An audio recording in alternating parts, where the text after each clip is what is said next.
আজ ৭ই মার্চ ২০২৫। নির্ধারিত সূচি অনুযায়ী সম্পন্ন হয়েছে উচ্চ মাধ্যমিক শিক্ষা বিজ্ঞান পরীক্ষা ২০২৫।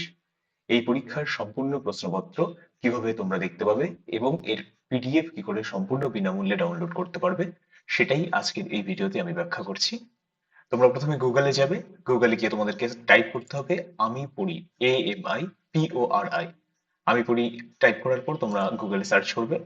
প্রথম যে লিঙ্কটা পাবে, অর্থাৎ এই ওয়েবসাইটের লিঙ্ক amipori.in। এই amipori.in এ তোমরা গিয়ে ক্লিক করবে।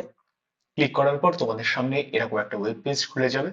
এইখানে একটু নিচের দিকে স্ক্রল করলে তোমরা এখানে পাবে এইচএস এডুকেশন কোশ্চেন। এটার উপরে তোমরা যদি চাপ দাও তাহলে তোমরা এরকম একটা ওয়েবসাইট দেখতে পাবে। এই ওয়েবসাইটে তোমাদের একটু নিচের দিকে স্ক্রল করলে এইখানে এইচএস এডুকেশন কোশ্চেন 2025 পিডিএফ, তোমরা এখানে ডাউনলোড বাটনে ক্লিক করলে তোমাদের কোশ্চেনটা ডাউনলোড হতে শুরু হবে। আর যদি তোমরা সম্পূর্ণ কোশ্চেনটা দেখতে চাও তাহলে তোমরা স্ক্রল করে সম্পূর্ণ নিচে গিয়ে পুরো কোশ্চেনটা দেখতে পারো।